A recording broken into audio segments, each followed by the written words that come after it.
Has trabajado en Google como Product Manager, en WhatsApp, que fuiste Product Manager en WhatsApp. ¿Y conociste a Mark Zuckerberg, por cierto? ¿Qué pasó? ¿Qué pasó ahí? ¿Cómo vives tú como emprendedor casi mental? Te digo, es que es una pregunta más filosófica, mental. Tu trabajo de estas prácticas es crear una máquina del tiempo. Y se fue. ¿Pero qué es un Product Manager? Todavía no me lo has explicado. Hubo 5 años en los que no había resultados. Se crearon un montón de cosas de política interna y mucha gente que estaba creando eso se fue a OpenAI, que era una operación más lean. Imagino que esa decisión la toma Mark Zuckerberg directamente. Hay una cosa que yo creo que hoy suena controversial y en el futuro va a sonar obvio. Yo creo que los humanos somos manos manejando el dinero. Siempre estamos con ganas de hablar de gente que sea como muy top o muy future thinking. Nos gusta gente que haya hecho olimpiadas de matemáticas o cosas así. Oye, y si has hecho una de deportes también. De hecho, yo hice prácticas en Facebook, un proyecto para Mark Zuckerberg directamente, pero no sé si puedo hablar mucho de él. Lo que yo hacía como Product Manager en WhatsApp era...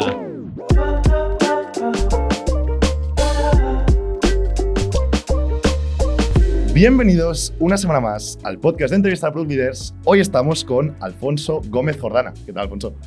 Encantado de venir aquí. Muchas gracias por invitarme. Un placer que estés aquí con nosotros. Para empezar, el primer podcast de la temporada después de verano, que también esto hay que poner a la audiencia en contexto. Empezamos hablando un poco de tu historia. En nuestro podcast ha pasado gente pues, que ha tenido background en producto en varias empresas. Y creo que hoy es importante hacer un deep dive en alguien que ha trabajado en Big Tech, trabajando en producto, como Product Manager, ¿no? Has trabajado en Google como Product Manager, que ahora nos hablarás, trabajaste de Associate Product Manager, el APM, este rol, que mucha gente me lo ha preguntado, de hecho, que qué hacéis ahí en este rol de más internship de Product Manager y tal, que alguna empresa española de hecho lo intentó. Y después hablamos un poco también de tu experiencia, si quieres, en WhatsApp, que fuiste Product Manager en WhatsApp, y después hablaremos de tu experiencia actual cofundando Crossmin. Entonces, empezamos por ahí. ¿Cómo es tu experiencia primero en Google como APM y ello? Todo ello. Antes de nada, por un poco poner el contexto, yo soy técnico, estudié informática y administración de empresas en la Carlos III en Madrid, en campus de Colmenarejo, que están en las montañas con cabras y ovejas, si hay alguien escuchándonos por ahí. Y de allí, mientras estudiaba la carrera, me empecé a meter un poco en tema de startups. Estuve en Tetuan Valley, en la aceleradora de Madrid, no sé si siguen. Y dije, esto es lo mío. Me gusta como crear cosas nuevas y pensar también en el modelo de negocio. ¿Programabas ahí? Y yo fui CTO de una startup, bueno, un poquillo de juguete que hicimos ahí unos meses. Y no sabía que existía el rol de producto ni qué narices hacía, pero sin quererlo yo creo que era un poco lo que me interesaba. Y yo empecé haciendo roles de ingeniería, de prácticas en Google y alguna de estas, pero un día cuando estaba, de hecho, de ingeniero en Google, estaba en la cafetería y apareció por ahí una persona de japonés, que estaba ahí solo comiendo y dijo, ¿me puedo sentar contigo? Se sentó conmigo, le dije, ¿tú quién eres? ¿Qué haces? Me dijo, soy Product Manager de Google Maps. Era el que hacía el transporte público, creo, wow. Río a Casaca. Y me dijo, soy Product Manager, digo, ¿qué puñetas haces? Me empezó a contar la historia y dije, coño, esto es lo que hago yo aquí programando. Yo lo que quería hacer era eso. Y me llamó un poco la atención de al final poder pensar no solo por la parte de programación, sino la parte de diseño, un poco de negocio, de go-to-market. Y bueno, entonces para el año siguiente en Google apliqué a las internships estas que tenían de Product Manager. ¿Cómo llegaste, ¿Cómo llegaste a irte? Esto entiendo que es Estados Unidos. ¿Cómo fue el de la universidad que comentabas, española, Madrid, a Berkeley? Creo que fuiste al principio. Sí. ¿Cómo fue este cambio? Sí, bueno, la verdad es que una de las cosas, la Carlos III tiene cosas muy buenas y una de ellas es que tiene un intercambio con la Universidad de Berkeley, California. Y lo bueno es que cuando tú estás de intercambio ahí, la gente no tiene por qué saber que no eres estudiante de ahí. Entonces, yo conseguí intercambio para allá y luego eché prácticas a otras empresas y en mi currículum ponía Berkeley, California, y luego en pequeño, muy pequeño, igual en letra blanca que no se leía, que estaba de intercambio. Y eso, la verdad, que abre muchas puertas. Es un buen hack.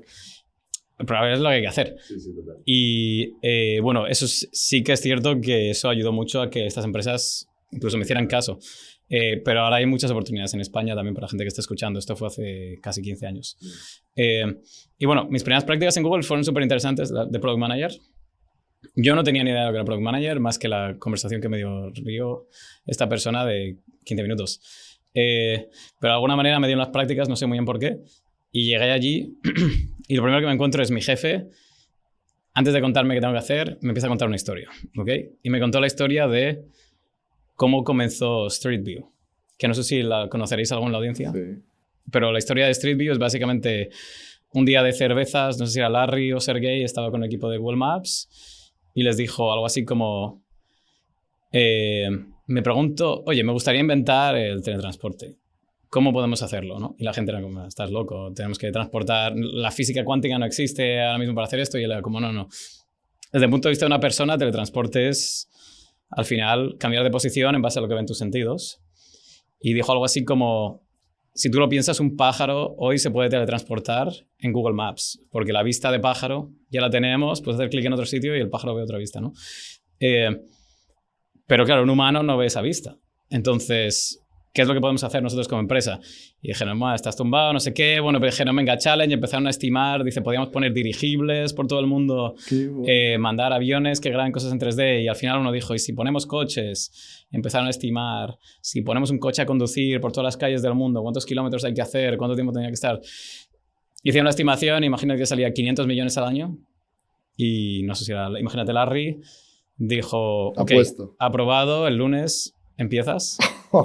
Y aquí está tu budget. Bueno, me contó esa historia y digo, joder, una historia cojonuda, pero ¿qué tiene que ver esto con mi trabajo? Me encanta porque los americanos son tan flipados, ¿vale? Con todo cariño, pero es que lo hacen bien. O sea, que es como la manera de ir, de rollo, quiero teletransportarme. Aquí en España diría, pero tú, voy a levantar dinero para hacer una tour para teletransportarse. Ya ni te habla un vecino y ahí, no de un producto nuevo, pero ahí tenían esa... Que también estas son las historias que salieron bien, nadie dice nada que salieron mal. Ya, también es verdad. Bueno, pues me llegó mi manager y me dijo, bueno, pues tu trabajo de estas prácticas es crear una máquina del tiempo. Y se fue. Y yo en plan, ¿pero qué es un product manager? Todavía no me lo has explicado. Bueno, pues básicamente fueron 3 meses intentando poner un roadmap de machine learning y no sé qué, de cómo puedes hacer lo más parecido a teletransportar en el tiempo en 3D. Pero claro, yo lo que veía es, esto no me van a dar las prácticas porque yo aquí voy a hacer delivery de un PowerPoint y digo, esto no puede estar bien. Entonces yo iba por la oficina mendigueando, hablando con ingenieros de a ver si había más cosas que hacer. Vale. Y pues de casualidad me encontré el equipo que trabajaba en lo de en reCAPTCHA, números y letras. Esto era hace 15 años que te ponían a escribir libros, palabras de libros. Ponían una palabra así mal escrita y tú tenías que transcribirla. Y me encontré ese equipo y me decían, mira, esto realmente no funciona ya porque se puede transcribir por ordenador estas letras mejor que un humano. Pero me dijo que ellos tenían internamente en Gmail, utilizaban un algoritmo de machine learning que detectaba si tú eres un robot o no, solo mirando el teclado, características de tu ordenador, cosas así. Y dijeron, mira, esto es tan malo que en Gmail no lo usamos, pero tenemos esta tecnología que usamos en Gmail de detectar el ratón y demás, que sí que es buena, y hay que combinar estas cosas y crear un producto, pero no tenían como un product manager que les hiciera caso. Entonces dije, bueno, pues me cojo esto. Ya lo hago yo.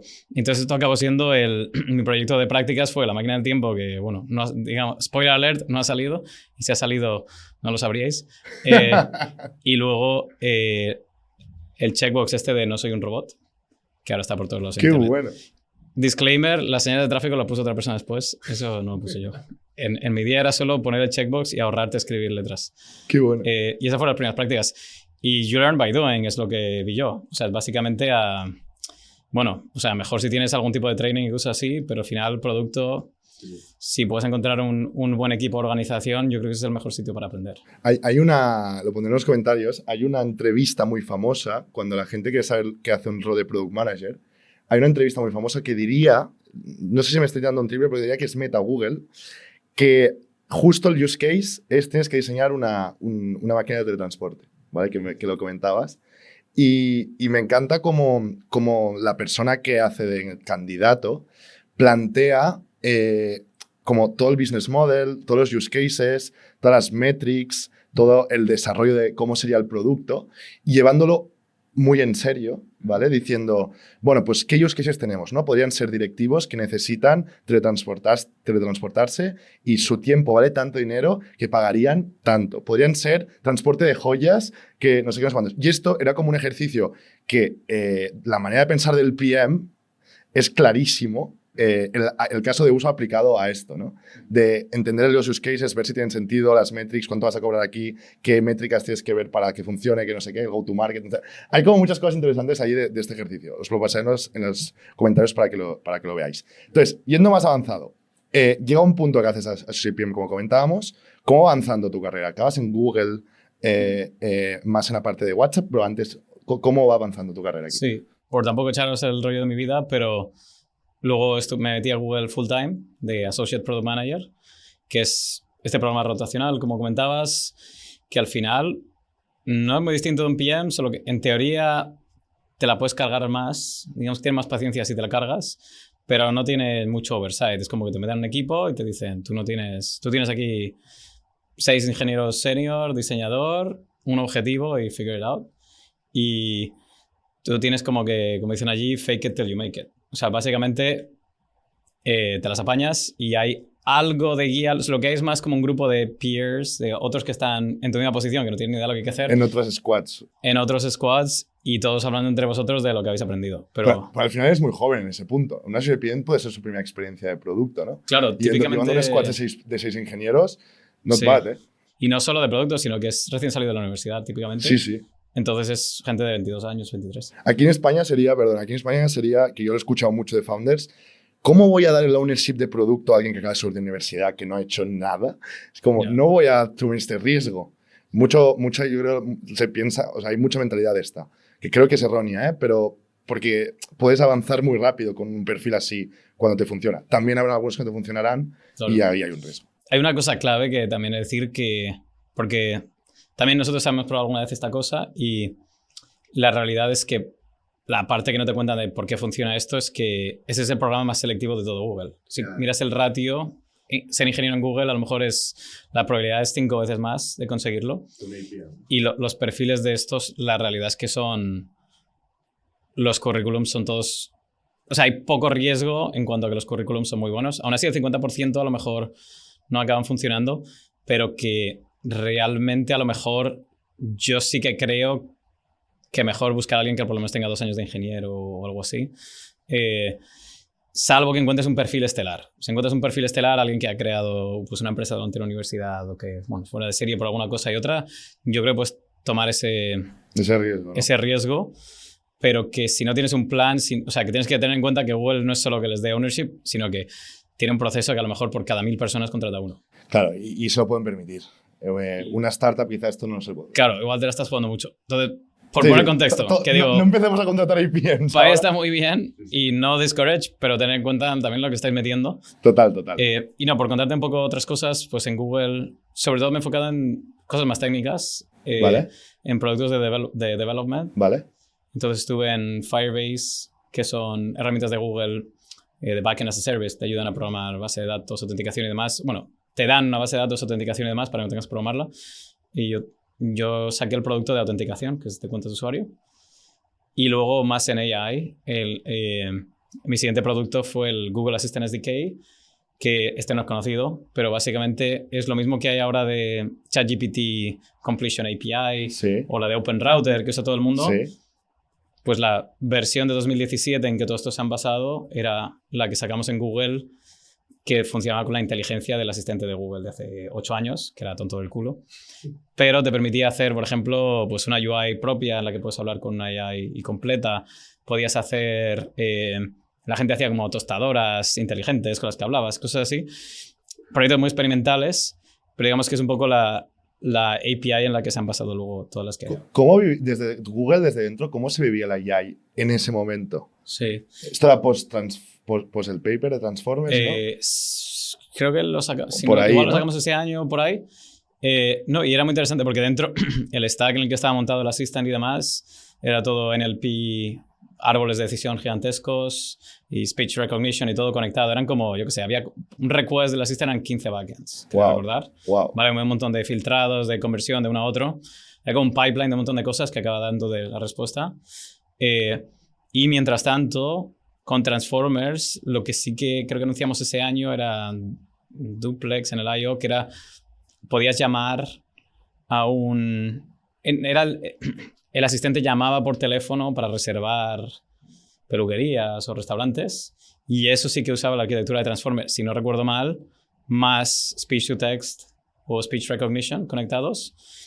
Y ahí sí que se veía como... funcionaba bien, pero para un dominio muy específico. Estaba como fine-tuned en llamadas específicas para reservar. No, y se veía como el futuro. Había como un equipo experimental dentro del Assistant de esto va a ser el futuro. Pero bueno, yo ya me fui y no sé qué pasó de ahí hasta que salió ChatGPT, que Google un poco lost the plot. No sé qué pasó. ¿Qué pasó? ¿Qué pasó ahí? O sea, ¿Qué ha pasado en Google? Son los mejores. Lo que están recuperando ya, pero... Están recuperando, sí. A ver, lo que yo vi es... Es que la ventaja era muy evidente realmente. Sí, pero hubo problemas al final de... A veces, esto también puede pasar en el mundo startupil y demás, que a lo mejor fueron too early. Y entonces, ¿qué pasó? Se crearon muchos problemas internos de política. Mucho land grabbing, todo el mundo quería estar ahí. Y realmente es que no había... Hubo 5 años en los que no había resultados. Entonces, se crearon un montón de cosas de política interno y mucha gente que estaba creando eso se fue a OpenAI, que era una operación más lean.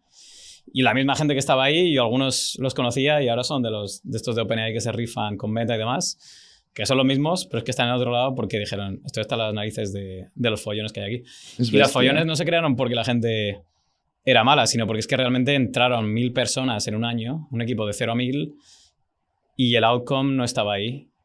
Se creía que Amazon llevaba a la delantera, vamos a perder este mercado de Amazon, y fíjate, Alexa ahora, o sea, Amazon nadie lo considera. Nadie, no es un player. Está totalmente fuera, pero bueno, así cambia la tecnología. En 2017 Amazon era el lead en AI y Google creía que iba a perder la carrera de AI a Amazon, que ahora suena ridículo, pero es como estaban las cosas antes, ¿no?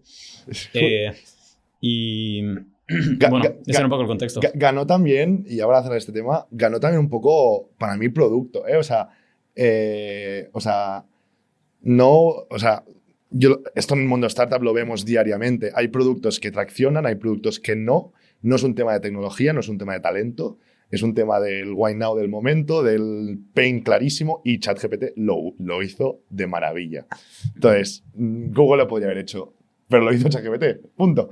No hay más. Seguro que Google tenía algo interno, pero bueno, ya están haciendo catch-up. Y nada, después de eso estuve en WhatsApp un tiempo, después de la adquisición de Meta, pero cuando yo fui el segundo puesto de Product Manager que contrataron, y allí sí que un contraste gigantesco. En Google era Developer Tools y todo como 0 a 1. Y digamos que, por ejemplo, reliability, cosas así eran menos importantes, como sacar cosas nuevas y luego incrementalmente ir mejorando. Y WhatsApp es al revés. Yo digo siempre que mi principal rol como Product Manager en WhatsApp era decir que no. Es a qué cosas decir que no, y de 100 que podíamos hacer, a cuál es la que mueve el needle, decir que sí. Vale. ¿Y alguna cosa que hiciste en WhatsApp así guay? O sea, son todas como features incrementales, pero muy importantes. Pero te las cuento un poco desde el punto de vista de growth. O sea, WhatsApp, su ambición, que la han cumplido, es ser la plataforma de comunicaciones del mundo, la más popular. Creo que han pasado ya 3 billones de usuarios. Y lo que importaba es que esta cosa que estamos creando realmente aumenta el strength del network y el número de usuarios, más que, no sé, por ejemplo, alguna feature a lo mejor puede incrementar la utilidad, pero distrae o complica las cosas para crecimiento. Entonces, todo se tenía que mirar desde ese punto de vista, desde esa lente, de cuáles son los costes versus beneficios, no a nivel numérico, pero sí entender muy bien de nivel de experiencia de usuario y cuánto depth un poco puede crear en el producto. Y pues cosas en las que trabajé, el primer año me enfoqué mucho en mensajes de voz, ¿vale? ¿Por qué? Porque WhatsApp, ahí la frontera de crecimiento eran países emergentes en los cuales las tasas de literacidad son mucho más bajas de lo que aquí estamos acostumbrados. ¿Literacidad qué quiere decir? O sea, la gente no puede... Igual lo he dicho mal. No sé cómo se dice en español. En inglés. Literacy.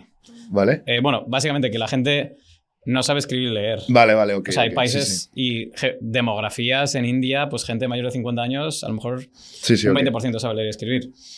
Y esa era la siguiente frontera. Entonces, ¿qué dijimos? Hay que optimizar mensajes de voz todo lo que se pueda. Trabajamos un montón en códecs, en algoritmos para que se descarguen mucho más rápido, en autoplay, mejores notificaciones, mejor experiencia de grabación, lo de que puedas dejar el dedo. Hay un montón de micro features que eran todo optimizaciones que a lo mejor doblaron el uso de Voice Messages y que no se notan tanto porque la gente es como, pero yo quiero dark mode o lo que sea, pero que de repente le dieron 200 millones de usuarios a WhatsApp. Entonces, estuvimos en eso. También estuve mucho en contactos. Esto se lo han cargado ahora. Que me da... Pero la han liado ahí. No sé qué. Yo no sé qué ha pasado, pero en contactos hacer mucho más fácil pues que no tengas que añadir un contacto, claro, QRs. Que sea desde el device, desde el propio contacto del device. No hace falta que añades el contacto en WhatsApp. Por ejemplo, hay un montón de cosas que están haciendo ahora que no entiendo muy bien, pero ahí era como... La otra cosa que incrementa una cosa que teníamos medida que incrementa los efectos de red, pues clásicamente es tener más contactos. Entonces, cómo poder bajar la fricción de añadir contactos. Y ahí también hicimos un montón de cosas, desde QR a optimizar un montón. Esto te digo que se lo han cargado, pero antes creamos una pantalla de añadir contacto dentro de WhatsApp que guarda en el dispositivo, ¿vale? O sea, lo sigue manteniendo en el dispositivo, pero que si tú pegas un número de teléfono ahí, lo pegues como lo pegues, hay como 40 maneras de pegarlo que automáticamente te lo convertíamos, o sea, da igual si tiene paréntesis, guión, el código de país está, no está, te miramos el GPS y te optimizamos para que metas el número de teléfono bien. Esto ahora, ya te digo, no funciona, ahora tienes que estar tú modificando todo, se lo han cargado. Hoy me ha pasado. Grabando tu contacto. Pero literal. Muchísimo tiempo pasado con eso, QRs y otro tipo de cosas. Y luego el proyecto más grande en que estuve, esto es algo que también desde fuera no se nota mucho, pero es cambiar la arquitectura de cifrado y de identidad a nivel de criptográfico de WhatsApp para ser multidispositivo. WhatsApp antes era como tu teléfono tiene los mensajes, tu identidad, y si conectas web o demás, tiene que descargárselos en tiempo real, que era como muy ineficiente, se desconecta todo el rato, etc. Y lo que hicimos es realmente reinventar cómo funcionaba todo para que todos los dispositivos puedan funcionar de forma independiente, que era importante para business que están empezando a meterse y necesitan usar ordenador o work use cases. Y lo más importante es la nueva wave de dispositivos que viene con dispositivos de... Glasses. Sí, glasses y cosas así que pudieran funcionar, pues sin tener que estar conectado al móvil y que la experiencia sea una mierda. Y ese fue el proyecto más grande. De hecho, eso fueron 2 años, 60 personas, tanta gente como tenemos ahora en Crossmin. Wow. Solo para cambiar eso. Pero bastante interesante. A mí me interesa mucho, y antes de pasar a Crossmin, como dentro de WhatsApp en concreto, al ser una plataforma que a nivel de métricas, ¿no? O sea, ¿cuál era vuestra North Star Metric como empleados de producto? Que normalmente es el revenue muchas veces, no el revenue, pero WhatsApp no hace revenue en sí de propio producto. No sé si tiene cosas indirectas. O sea, ¿cómo era trabajar en una tool y también que la gente lo tuviera en su cabeza, ¿no? De que lo que quería eran más users o más engagement? O sea, ¿cómo era ese shift de...? Sí, pues esto es una cosa que va a ser muy counterintuitive y no quiero ponerla de ejemplo para el resto, pero en WhatsApp todo lo que pensábamos es cómo hacemos que crezca el network y growth, engagement en la aplicación, pero los PMs nunca lo medíamos. No hacíamos A/B tests, ¿no? Nada de nada. O sea, lo que construías es como intuición muy buena. Miramos los datos de... Es muy bueno. Sí, miramos mucho los datos para entrenar tu intuición, para crear el producto en plan, oye, mensajes de voz en qué países se usan más, a lo mejor ir a esos países y mirar cómo lo usa la gente y cosas así. Se usaban los datos un poco para informar las decisiones de producto, pero nunca, esto ha cambiado ya, pero cuando estamos ahí, nunca A/B test, nunca experimentos y cosas así, sino build a lot of conviction with data. Sí. Y luego tener tú como el modelo mental de por qué esto es la intervención correcta, por qué mensajes de voz va a ser la intervención correcta, pero formarla combinando un poco los datos con lo que ves, hablando con la gente de esos países, entender la demografía de esos países, todo ese tipo de cosas. Esto es lo potente. O sea, así es como para mí es la descripción de un PM. Sí. De un buen PM. Eso es. Lo que hay que ser muy buen PM. En tu cabeza... O sea, tienes que tener muy buenos PMs, quiero decir, para trabajar así. Para mí, ser un buen PM, o sea, ya a lo mejor no junior, pero senior, es tener una intuición de producto cojonuda. Total. No es, o sea, las herramientas las tienes que... Cuando eres junior es jugar, usar todas estas herramientas, ver los datos, todo eso, pero no con el objetivo de siempre llegar ahí con 7 herramientas, cómo combinarlas todas, sino de en tu cabeza entender cómo funcionan las cosas, cómo se hace un rollout, qué impacta de verdad adopción de los features, qué impacta a costes, a customer support, a revenue, cómo funciona luego el proceso de ventas go-to-market, Pero al final lo que tiene valor es la intuición que tengas tú y que puedas tomar decisiones rápidas y sepas cómo van a ir. Esa es la parte, es un poco como artista casi. Sí, sí. Que Sí, sí, pues todos los 100%. artistas, oye, tienen que aprender todas las técnicas. Picasso aprendió todas las técnicas y al final lo que construyó es una intuición para crear su propio arte que era único. Y Product Manager, salvando las distancias, no es tan distinto. Lo que vale es tu cerebro y menos las herramientas. Las herramientas ayudan para entrenar tu cerebro. En este podcast he hablado varias veces de este topic. No puedo estar más de acuerdo. Hay aún empresas que no lo creen así y mucha gente que no cree que es así, pero yo 100% estoy contigo. Ya acabando WhatsApp, me has dicho que había algo de revenue o algunas streams de revenue. ¿Cuáles eran? O sea, Bueno, yo no trabajé en nada de eso. ¿Vale? WhatsApp tiene una organización que es business y allí, esto ha ido cambiando con el tiempo, pero en business tienen esto de small businesses y creo que le tienen, no sé si tienen un plan de un pago. plan ahí. de pago. Vale, vale. Y acaban de anunciar anuncios en status ahora, que eso se lleva hablando 10 años. Creo que los acaban de sacar, pero bueno, yo te digo, yo no estoy metido, no tengo idea. Y la AI integrada a WhatsApp, que ya por fin ha llegado a España. What's your opinion here? A ver, yo te decía antes, lo que yo hacía como Product Manager en WhatsApp era más saber a qué decir que no versus que sí. Eso era un no, ¿no? ¿Cómo? Si yo hubiera estado ahí... Cuando me fui había 100 PMs y ahora a lo mejor hay 300. O sea, de 2 a... Cómo se toman las decisiones con 2 versus 300, no imagino cómo habrá cambiado. No creo que lo hubiera tomado. Imagino que esa decisión la toma Mark Zuckerberg directamente. Yeah. No voy a entrar ahí, pero vamos, yo creo que no están haciendo muy bien trabajo. Yo Y no lo he entiendo usado. por qué, pero no creo que la estén... Vamos, yo creo que se evidencia si le preguntas a la gente en la calle si WhatsApp o Meta está haciendo bien con AI o no. Y es un poco más el playbook de Mark Zuckerberg, que es meter cosas por todos lados. Sí, ¿no? Es como incluso te vas a más la parte de Meta Ads, ¿no?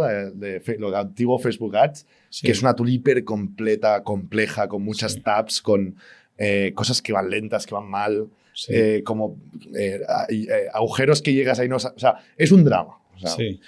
bueno, un drama, pero que es lo que les factura, ¿eh? Vive de esto, Meta, vive del ad.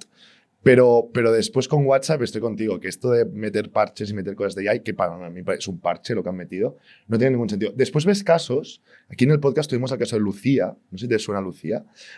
Lucía es una startup que nació en Madrid, tiene su cliente en Latinoamérica sobre todo, y empezaron como un contacto de WhatsApp con AI, donde los usuarios lo usaban como de ChatGPT, pero integrado en el WhatsApp. Y lo usaban pues para transcribir notas de voz, para generar mensajes, no sé qué, para resumir mensajes de grupos, ¿no?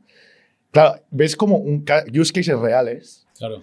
en producción. Y Lucía, no sé si recuerdo mal, pero tenía centenares de millones de usuarios, ¿eh? Sí. Y funcionando. Claro. Y dices, tío, mira lo que se está haciendo ahí. Claro. ¿Por qué no lo haces tú? Y eso tiene sentido. ¿No? O sea, no sé. Pero bueno, ahí no voy a meter mucho. Lo único que diré Es más barra de bar, es conversación de barra de bar desde fuera, pero aparentemente debería ser así. Sí, pero un problema, no sé, un problema que tiene Mark Zuckerberg es que Mark Zuckerberg yo creo que es el mejor estratega que hay en tech, pero a nivel de estrategia, de hacia dónde hay que invertir recursos, cómo penetrar el mercado, cosas así.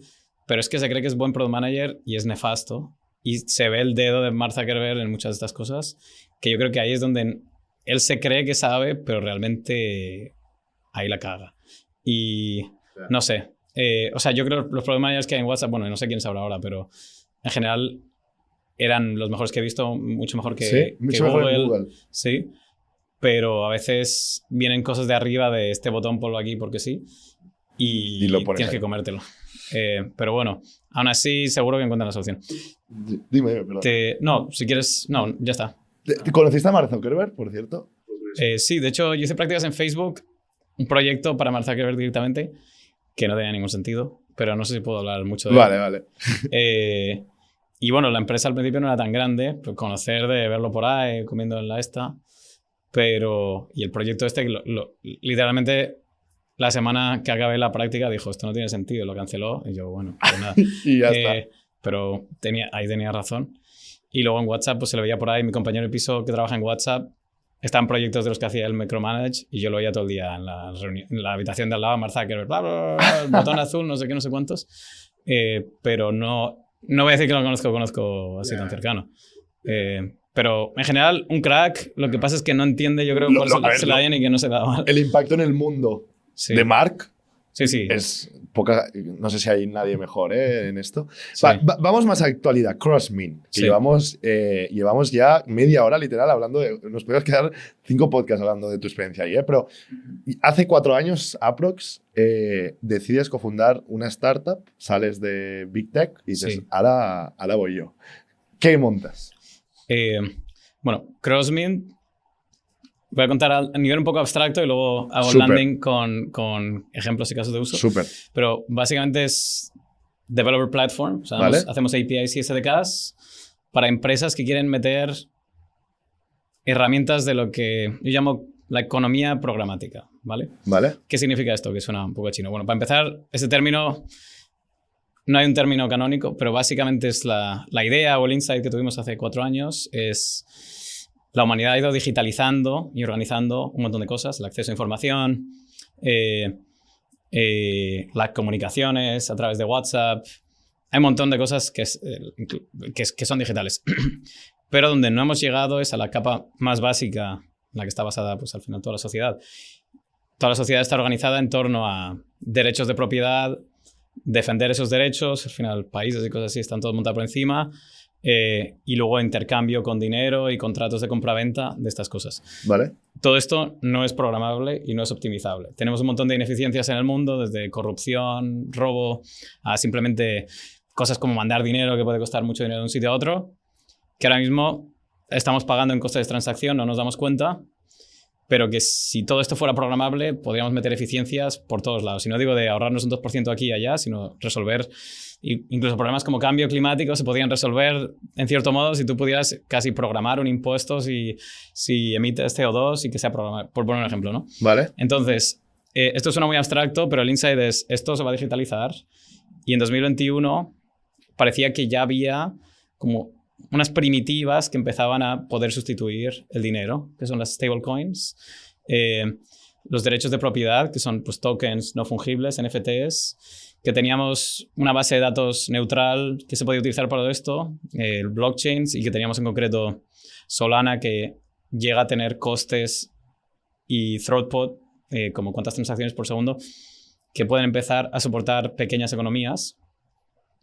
Y bueno, esto es como muy raw, todos estos materiales, pero oye, con esto tú te podías empezar a montar tu propia economía. Y de hecho se empezaba a ver economías emergentes como los NFTs, las famosas fotos de monos, que al final eran el mismo mercado que las cartas Magic, la gente haciendo trading de estas cosas, pero 100% digital. Los assets eran digitales, el dinero era digital y había 1 millón de personas intercambiando.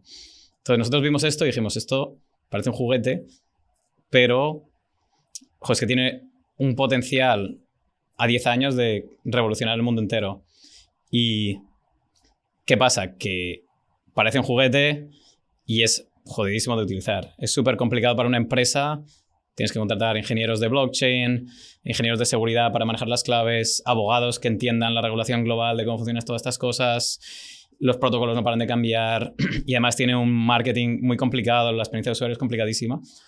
Y entonces nosotros dijimos, oye, si la economía se fuera a reconstruir encima de estas cosas que la van a hacer más eficiente, por ejemplo, un dinero que puedes programar con una API, ¿cómo podemos simplificar todas esas complejidades y que cualquier programador pueda decir, oye, quiero crear una cartera de usuario, métele $100, ahora transfiere 50 con una llamada a una función en JavaScript, que puedas tener un webhook cuando pase algo, que no tengas que comerte la parte legal, seguridad, etc. Y eso es un poco la visión que tenemos con Crossmin. Cómo hacemos APIs que abstraen toda esa complejidad con la idea de ayudar a empresas a transicionar a esta nueva economía. Entonces, ¿qué casos de uso hay? Porque esto suena justo todavía un poco... Me los imagino en mi cabeza, pero sí. Pues han ido evolucionando a lo largo de los años y nosotros al final, como hacemos infraestructura que es neutral, nos utilizan para para cientos de cosas distintas. ¿Vale? Igual que si tú tienes una empresa que hace bases de datos, autenticación, te utiliza de una plataforma de granjeros hasta una de un banco, o lo que sea, ¿no? Pues, ¿cuáles son las empresas que están usando estas cosas? Hace 4 años eran todas de Web3, de coleccionables, cosas así. Luego empezaron a ver alguna de gaming, mercados muy pequeños. Hace 2 años o así empezamos a ver alguna más de loyalty, de marcas reales. Por ejemplo, nosotros ayudamos proyectos de loyalty a Banco Santander, a marcas de bebida, Smirnoff, alguna de estas, Red Bull, que utilizaban al final incentivos de tokenizados, pues escaneas una botella de no sé qué y eres dueño de El Barça de lo hizo puntos. también. El Fútbol Barcelona lo hizo. Sí, también. hicimos varios de que podías comprar trozos del campo de fútbol, Sí. todo eso usando Crossmin. Y ahora el caso de uso más grande de hoy son fintechs que están rehaciendo básicamente su infraestructura en torno a la utilización de dólares digitales, de stablecoins, que les ahorra, ahora luego te cuento más en detalle, Sí, pero sí. básicamente les ahorra costes y les abre nuevos casos de uso más rápido. ¿Vale? Y ese es el caso de uso más grande ahora. Tenemos ahí empresas gigantescas, por ejemplo MoneyGram, que es una empresa de 100 años de remesas, que mueve... Hay 50 millones de personas que utilizan todos los años para mover cientos de billones de dólares y están todas modernizándose en torno a esta tecnología. Entonces, esa es nuestra vertical más grande ahora, Embedded Finance. Vale. Y ya la que estamos apuntando para el futuro, que tenemos ahí un bet dentro de la empresa de a lo mejor un 20%, es Agentic Finance, que todavía no es grande, pero es cómo pueden los agentes de inteligencia artificial participar en la economía. Cómo puede una inteligencia artificial ser dueña de cosas o comprar cosas para sus dueños, cómo pueden los dueños humanos controlarla. Todo esto utiliza las mismas herramientas, desde comprar trozos de un campo de fútbol a llevarte puntos por escanear la botella de alcohol que has comprado, a remesas internacionales, a un agente de inteligencia artificial poder comprar un zapato en Amazon con stablecoins. Todo utiliza las mismas primitivas en Crossmin, adaptadas un poco al caso de uso, pues la documentación, a lo mejor hay que sacar un feature aquí y allí, pero básicamente todo esto utiliza las mismas primitivas que tenemos, que son APIs para manejar tokens, como stablecoins o NFTs, que token al final es un asset digital representado en la blockchain, APIs para carteras digitales, que es lo que guarda los tokens, APIs para pago, para poder, por ejemplo, con tarjeta de crédito conseguir dólar digital, o poder con tarjeta de crédito directamente comprar algo que esté tokenizado. Y ya la última, esta es más para el futuro, pero son credenciales digitales que tienes y como identidad digital. ¿Vale? Wow. Bueno, te he echado un rollo gigantesco. Me estás explotando la cabeza. Tengo muchas preguntas, pero Sí. muchísimas. Dale. No, pero bueno, eso es alto nivel. Es complicado. En resumen, estos 5 minutos, pero básicamente el resumen es el insight que tenemos que de momento en estos 4 años, la verdad es que tanto Crossmin como los KPIs que medimos del mercado han ido en trayectoria muy buena. KPIs como estos datos no los maneja mucha gente, pero es que el número de tokens creados en el blockchain lleva 4... Desde que estaban las fotos de monos y la gente habla de esto, ahora ha estado aumentando de forma exponencial sin parar 4 años. Ahora se crean al día, no me acuerdo exactamente, pero es algo así como al día se crean tantas tokens como se creaban antes en un mes. Hace 4 años cuando la gente hablaba de esto. Lo que pasa es que las tokens ahora son de distintos tipos. A lo mejor hay tokenización de bonds, hay tokenización de dinero digital, de un montón de cosas, de a lo mejor empresas que fabrican ropa, que la tokenizan, etc. El número de carteras que guardan stablecoins, que es como cuentas de usuario, cuentas bancarias en el blockchain, lo mismo, de forma exponencial los últimos 4 años. Nuestra estimación es que en 2026 va a haber tantas cuentas de stablecoins abiertas como cuentas de banco en Estados Unidos. Que estamos básicamente en año y medio. En un año, creo que es 2027, en año y medio. Y esto, muchos casos están pasando en el backend, pero digamos que está más o menos empezando todo a crecer de esa manera, ¿no? Vale, Alfonso, disparo preguntas. Dime. A ver, tengo varias preguntas. La primera de todas, quizá de muy noob, ¿eh? Y quizá también me falta un poco de conocimiento de Web3, del blockchain y demás, ¿vale? Pero creo que a la audiencia también le faltará. O sea, creo que es interesante. Entonces, casos de uso. Has empezado con casos de uso de más empresas de Web3, después has ido más a gaming, después has ido más a fintech, ¿no? Que es quizá el que hay ahora. Pero si hay alguien aquí del BBVA, que es un banco, sí, o quizá el BBVA no es un buen ejemplo, hay alguien de, yo qué sé, de una fintech española, ¿vale? Sí. ¿Cómo puede contratar a Crossmin mañana? O sea, ¿qué tiene que hacer? O sea, entiendo de que todos estos casos de uso que hemos comentado, siempre sois el proveedor de tecnología. O sea, no estáis en la capa tanto de producto, consumer o demás, sino estáis más en el back, ¿no? En la tecnología, en las APIs. Sí. Entonces, pongamos una fintech española, ¿qué hago? O sea, ¿qué estoy buscando en Crossmin? Sí. Mañana me integro con vosotros, ¿qué hago? Te voy a dar respuesta rápida y luego la más larga. La más rápida es Primero, en CrossMint damos las APIs, pero también somos Enterprise SaaS y tenemos un equipo de Customer Success Engineers y Architects. Vale. Que lo que tú tienes que saber es que, oye, ¿quieres stablecoins o crees que hay una oportunidad de reducir costes o aumentar líneas de negocio con stablecoins? Vale. Ahí tenemos blogs que puedes leer. Una vez dices, yo creo que sí, tenemos gente que te ayuda a ver si tiene sentido o no y luego te dice cómo usar las herramientas. Esa es la respuesta corta. Una un poco más larga, que también puede ser interesante desde el punto de vista de producto, es nosotros somos un poco como Lego, ¿vale? Lego pues fabrica bloques, a lo mejor pues hace el bloque de 8, el de 4 y vamos a simplificar, no sé, la barra así vertical, ¿vale? Y igual que en CrossMint tenemos el bloque de wallets, el bloque de pagos, el bloque de tokens. Pero nadie, o muy poca gente, va a Lego y dice, te compro 80 bloques de 8. Lo que la gente compra es la Torre Eiffel de Lego. Te compra un paquete que te viene cómo montar una Torre Eiffel, te sale la foto, el manual de instrucciones y te vienen ya seleccionadas todas las piezas para cómo utilizarlo. Nosotros cuando vendemos también y comunicamos a la gente, tenemos los bloques que te los he estado explicando, pero lo que creamos son paquetes. Por ejemplo, tenemos un paquete lo llamamos Bank in a Box, ¿vale? Que pues tenemos un proyecto open source en GitHub con documentación y vídeos que hicimos, incluso un comercial con Beatriz, que te demuestra cómo puedes tener un producto que parece como es básicamente un banco embebido en tu propia aplicación, que tiene depósitos, transferencias, cosas así, y te muestra cómo se conectan todas las piezas juntas. Si quieres hacer algo de AI Agents, para todas estas tenemos soluciones con guía, código open source, etcétera, que te enseña un poco más, ¿tienes alguna parecida o no? Y al final, ya te digo, tenemos, para las empresas grandes, eso sí viene, pues cuando trabajamos con Santander o cosas así, tenemos también parte del equipo embebido que ayuda a entender en su propia arquitectura, casos de uso, etcétera, que tiene sentido y que no. Aunque tú puedes usarnos self-service si quieres, pero pues de empresas más grandes les damos eso también. Yo antes trabajaba en una fintech que básicamente hacíamos gestión de fondos indexados. Sí. Un Money Farm o un... bueno, hay varias de este estilo. Y me imagino como product manager, ¿no? O sea, si yo quisiera implementar una nueva feature donde se pudiera hacer transacción para comprar ETFs o fondos con stablecoins, ¿a quién entraríais vosotros? Para crear una wallet y invertir esta wallet. ¿Podría haber un use case ahí o es un poco liado lo que estoy diciendo? Sí.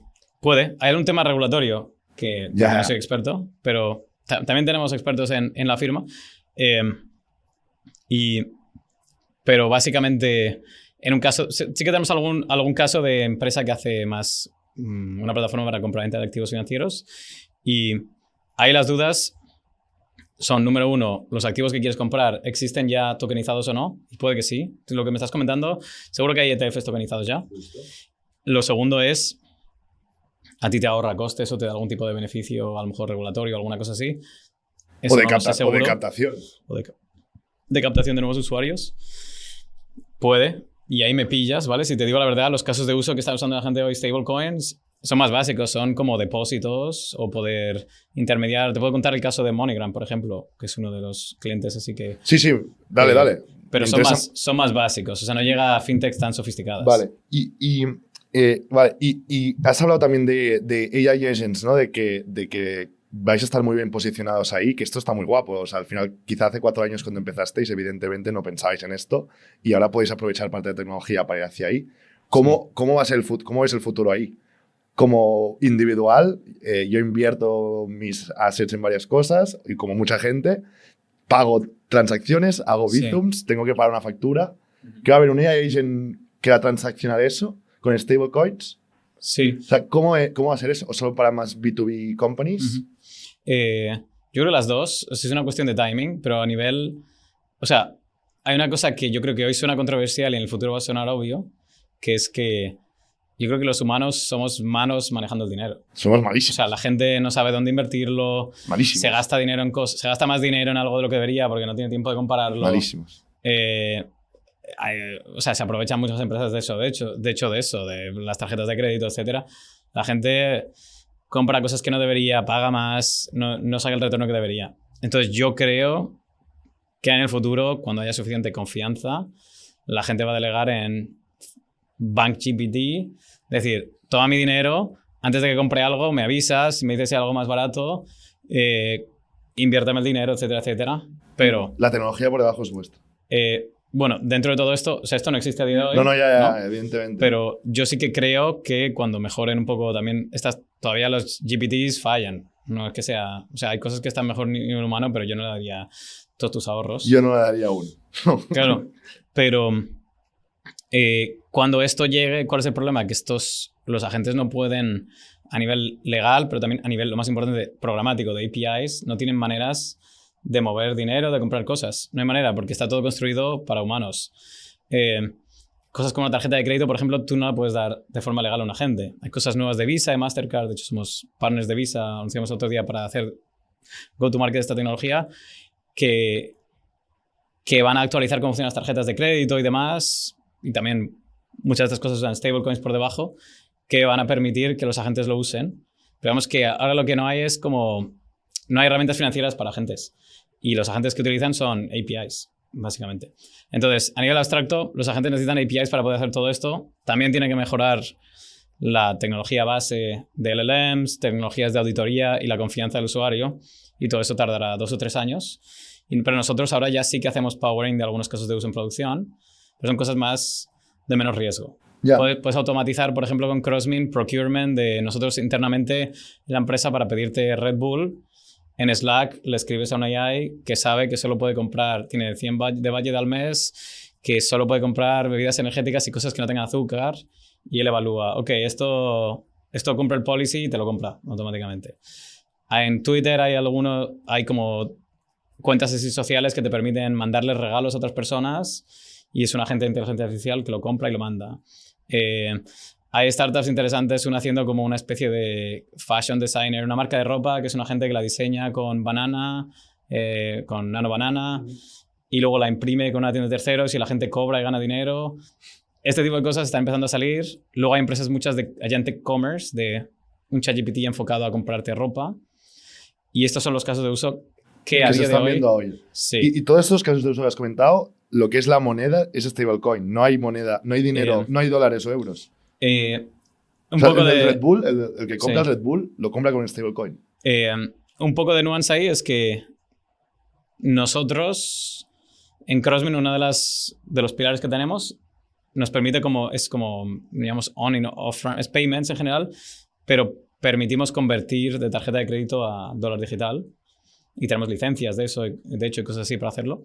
Entonces, si tú usas estas herramientas, a lo mejor tú a la gente le estás dando tu tarjeta de crédito y luego la gente de inteligencia artificial puede decidir, oye, ¿puedo usar la tarjeta o no? O si no, puedo convertirlo a stablecoin y usar el stablecoin directamente. Vale, o sea, puede depende del caso de uso, usar una enrotar con una y otro. Y luego nuestra API...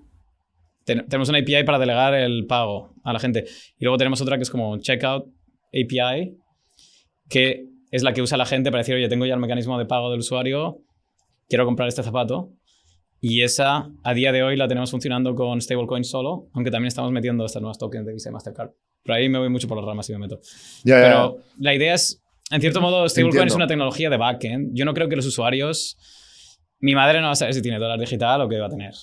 Ella va a querer comprar va a decir, cómprame esto. Un iPhone o lo que sea. Claro, ella va a saber que tiene dólares en su cuenta del banco y si el banco lo está guardando en stablecoins o la tarjeta de crédito mueve el dinero en stablecoins, ella no lo sabe ni lo va a tener que saber. Esto es como tecnología de backend. Todo lo que hacemos nosotros al final, habrá mucha gente diciendo, bueno, esto suena complicadísimo. La realidad es que esto solo tiene que saber el developer. Sí, sí. El usuario final de MoneyGram es gente mandando dinero, remesas a Nigeria. Y esta gente no tiene ni idea de lo que es un stablecoin, pero lo que sí ven es, oye, ahora de repente el dinero me lo recibo más rápido y me cuesta menos y lo tengo ahí guardado en dólares en una aplicación de móvil, que haya USDC en Solana por debajo o en Stellar o lo que sea, eso lo sabe MoneyGram, su equipo de developers y nosotros. Y lo más importante es que esto está haciendo igual que tú no estás usando, no sé, Google Docs y no sabes si por debajo hay una base de datos SQL, no SQL, si es Data Store, si es no sé cuántos, ¿no? Sí. ¿Qué opinan los bancos y gobiernos de esto? O sea, esa pregunta me interesa un huevo porque, de hecho, creo que hubo un podcast aquí que hablé con con el founder de Devengo, ¿vale? No tiene nada que ver con lo vuestro, ¿vale? Sí. Pero también está en tema de tools para developers en el sector finance. Sí. Y yo le preguntaba, oye, AI, ¿vale? ¿Cómo os va a afectar? Y él me decía, bueno, nos va a afectar, pero quizás seremos los últimos, ¿no? Porque siempre como las tools y toda la tecnología bancaria es antigua. O sea, lo que hay por detrás de una transacción de un IBAN a otro IBAN, ¿cuántos años debe tener esa tecnología? ¿Que tienes del 90, 2000 Antes, sí. o antes, ¿no? Entonces, ¿qué va a pasar aquí? O sea, no sé si son los gobiernos o los bancos que se tienen que espabilar o van a defenderse. O sea, ¿cuál es la postura de esta gente? Claro. ¿O va a crear ellos? Pues esto ha ido cambiando mucho, sobre todo desde 2021, pero ahora de hecho estamos en una era dorada porque en Estados Unidos Trump ha aprobado lo que llama el Genius Act, Sí, lo vi. ¿vale? Que básicamente ha hecho legales las stablecoins, el dólar digital, y lo han hecho, ¿por qué? Porque es que a Estados Unidos le está viniendo muy bien. Porque tienen reservas. Estados Unidos está aumentando. Básicamente, cuando alguien dice convierto mi dinero a stablecoins, lo que está pasando por debajo es que la empresa que crea los stablecoins, que es Circle con Coinbase, están comprando bonos del Estado de Estados Unidos. Vale. De hecho, creo que es el comprador. Desde luego está en el top 5, creo. que O sea, ahí tienes países, imagínate Canadá, no sé qué. Y el quinto a lo mejor es la empresa que compra Tether, una de estas, deuda de Estados Unidos. que está comprando deuda. Eso, beneficio número 1. Pero es que beneficio número 2... Es muy bestia esto. O sea, ¿lo piensas? Pero es que el número 2 es que están dolarizando rapidísimo todo el sur global. Todos los países que tenían monedas que sus ciudadanos no quieren, porque tienen inflación alta y demás, tenían una demanda de dólares gigantesca, pero es que no hay corredores locales porque el gobierno lo tenía controlado, etc.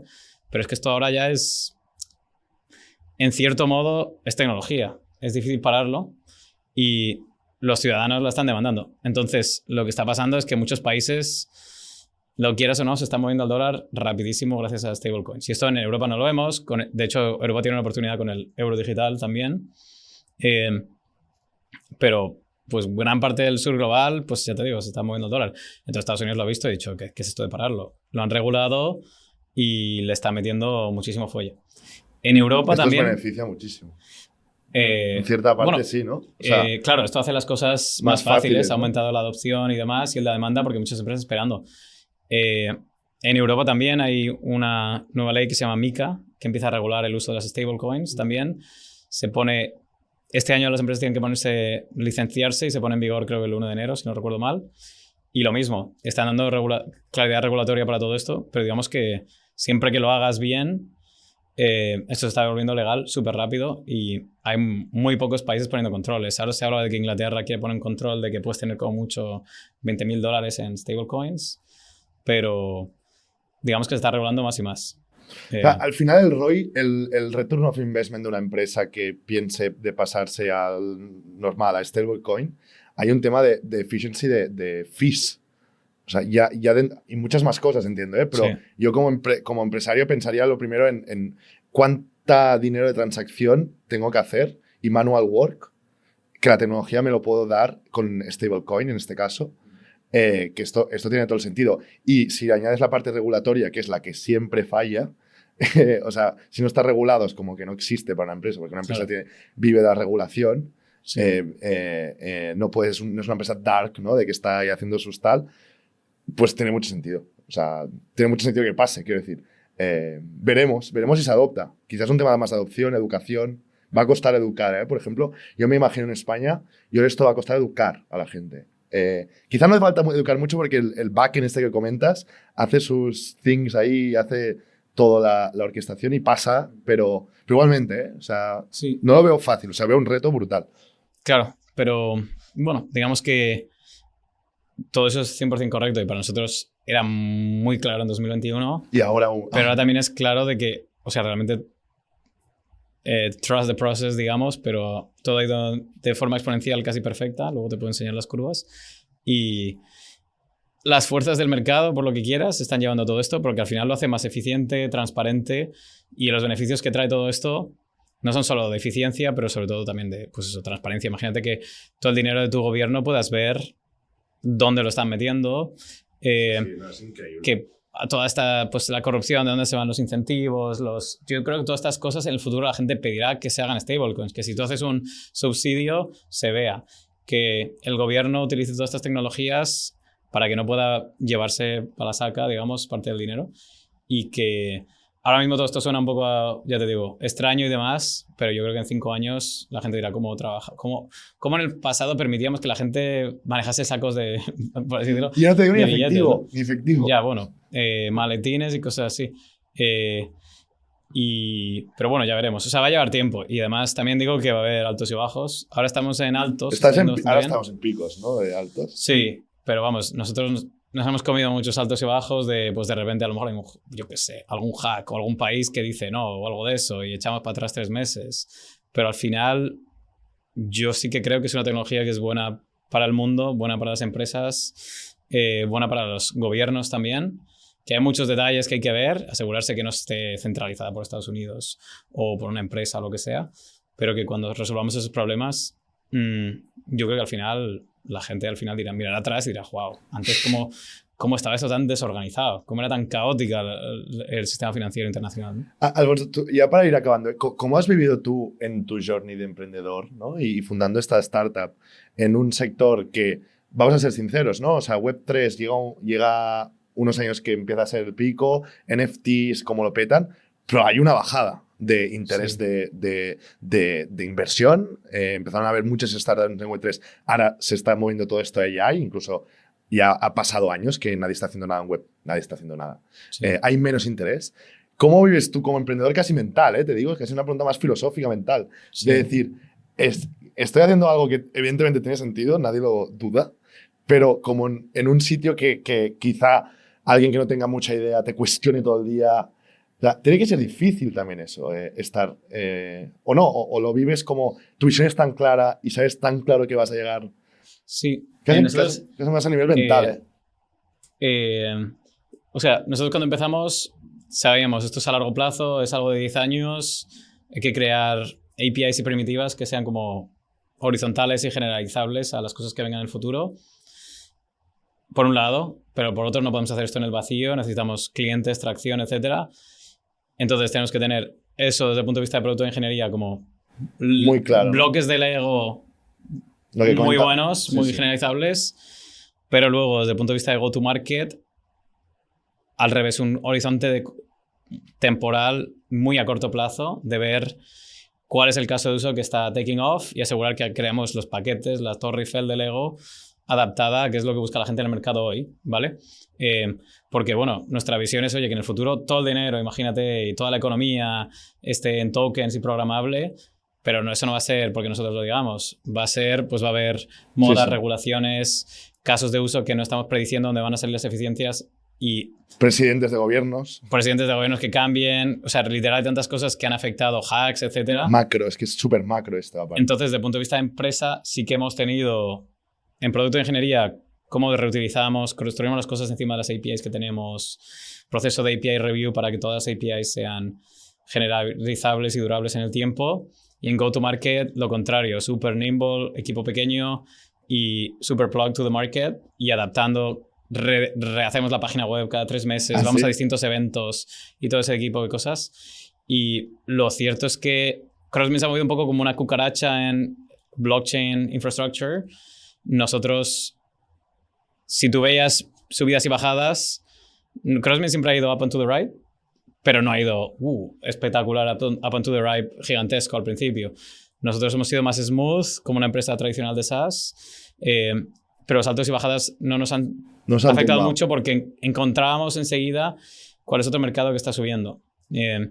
Y muchos de nuestros competidores pues, han ido muriendo. Al principio eran empresas pues, de las que ya nadie conocerá, aunque eran de YC o lo que sea, y ahora pues, son Stripe, Coinbase y cosas así que son pues, empresas de $100 billones o por ahí. Y ha sido un poco esta perspectiva dual de producto durable, ingeniería durable y go-to-market muy maleable. Me encantaría saber más el go-to-market. Quizá falta una hora aquí, pero me interesa, última pregunta así, o sea, use cases porque tú cuando empiezas en el 2022 no sabes que el use case que quizá te funciona más es el de fintech de ahora. Claro. Ni te lo imaginas. Bueno, quizá lo puedes pensar. Hay un punto que me has dicho que es go-to-market más pequeño, ¿no? Pero ¿qué perfiles son estos claves y cómo es el approach? Incluso son perfiles de ingeniería que aplicado a ventas, son como el forward deploy engineer que está de moda. ¿Quién hace el game changer aquí? Sí, es algo que también vamos iterando en el sistema operativo Crosswind, pero primero ha sido muy founder-led por Rodri, mi cofundador. Vale. Y ahora sí que tenemos perfiles especializados y tenemos ventas. Luego tenemos Customer Success Engineer, que ahora lo estamos dividiendo en Forward Deployed Engineer, que nos falta cambiar el nombre, y luego otros que son más de soporte. Y lo que no tenemos todavía es como a lo mejor Account Manager, pero yo creo que es el siguiente puesto que vamos a sacar. Y al final esto, y marketing por otro lado, ¿no? Pero básicamente top of funnel es marketing, obviamente. Después viene ventas, que a veces hacen outbound o a veces triaje del inbound que nos llegue por marketing directamente. ¿Y qué perfil es el vendedor? ¿Qué perfil es un ex vendedor de fintech. Ex vendedor de fintech. Por ejemplo, de Plaid. Un ex Revolut. Pues sería, imagínate, ex Revolut B2B, que tiene una pues imagínate un salesperson de Revolut B2B. Vale. Podría ser. Nosotros tenemos el jefe de cripto de Plaid, que es una fintech muy grande en Estados Unidos. Sí. Pues el jefe de sales de cripto se vino a Crosswind, por ejemplo. Claro, tiene que tener algo de cripto, ¿no? O sea, tiene que tener algún know-how de cripto y ser un poco friki. Ayuda y los contactos también. Ya. Pero lo que estamos a lo mejor empezando a ver es especializar por vertical, por los paquetes de la Torre Eiffel, ¿no? En este caso, pues un experto, alguien que se conozca el network de fintechs que compran o de empresas de remesas, otro que esté más metido en el mundo de AI agents. Y yo creo que por ahí va la especialización ahora mismo. No hemos llegado ahí, pero creo que por ahí va a ir. ¿Y los use cases también en go-to-market los verticalizáis por sector? Entiendo que no, ¿no? A ser un agnostic platform de los legos, ¿o sí? Sí, los casos de uso. Ingeniería está organizada por producto. Vale. Y product managers. Entonces hay como jefe de producto de carteras, de wallets. De fintech. No, de wallets. Vale. Del Lego, del bloque verde. Vale. Pero que tienen que estar también... Ellos crean algunos de los paquetes. Vale. Para entenderlos. Y si no, tienen que estar muy metidos en todo eso. Y luego en go-to-market están más orientados en cuanto a verticales. ¿Vale? A veces la transición todavía es algo que estamos trabajando de cómo conviertes, cómo te aseguras que los bloques de Lego sean súper relevantes para el cliente final. Y digamos que una de estas cosas que vamos haciendo un poco de back and forth. Ahora mismo digamos que un product manager tiene que estar metido en las dos cosas, pero es principalmente el bloque de Lego es su principal output, pero tiene que estar construyendo muchos bloques para entender que sea generalizable. Y no sé si en el futuro igual creamos Product Marketing Managers, es algo que hemos pensado para cada vertical, que sean los que crean los paquetes de Lego y que haya mucha comunicación, o si esto lo van a seguir haciendo como PMs que se repartan responsabilidad. Eso todavía no pero no os vais a quedar solo con una vertical a futuro. No. La que funcione más, no os vais a quedar con una, os vais a quedar con muchas. Sí, y en cierto modo no tenemos opinión. O sea, si la gente pues, lo quiere usar para crear granjas con stablecoin, no vamos a decir que no. Pero en cuanto a cómo optimizamos el go-to-market, los paquetes y demás, pues sí que lo hacemos en base al mercado. Y ahora mismo pues tenemos paquetes sobre todo de fintech y de AI. Sí. Y luego hay alguna cosa más de comercio, de gaming, de loyalty, hay alguna cosilla por ahí. Y en general sí que mantenemos muchos clientes ahí, pero bueno, pues invertimos los recursos más en donde creemos que hay más dinero y uso en el corto plazo. Qué bueno. Alfonso, yo me quedaría 3 horas más hablando, pero creo que ya ha sido suficiente. Mil gracias por venir al podcast. Es un placer tener gente tan potente. Y espero, ¿estáis en Madrid, en España? ¿Alguien del equipo o estáis todos sí, US? Tenemos, ni hablamos de eso, pero estamos incorporados tanto en Estados Unidos como España, que tenemos sede oficial. Vale. Y tenemos una oficina en Madrid, aunque también la mayoría de la gente en España es remoto. Y luego en Estados Unidos tenemos en persona en Miami y Nueva York. Vale. También hay un poco de gente en Argentina. Vale. Si ¿estáis fichando gente ahora mismo? ¿Alguien que pueda interesar? Sí, aunque nuestra filosofía, en general, puestos técnicos y a lo mejor alguno de operaciones, pero en general siempre estamos con ganas de hablar de gente que sea como muy top, que le molen la parte así más de un poco inventar el futuro, muy future thinking y que tengan backgrounds. Bueno, nos gusta gente que haya hecho olimpiadas de matemáticas o cosas así. Oye, y si has hecho una de deportes también. O gente pues que haya sido muy crack, a lo mejor emprendedores. Creo que en la empresa, no sé, contábamos, había 9 personas que han sido emprendedores. ¿Ah, sí? De 60 o algo así. Wow, esto es brutal. Ex emprendedores, ex olímpicos, premios de fin de carrera, o en general gente que demuestre que son como main character energy, que son gente que crea su propio futuro.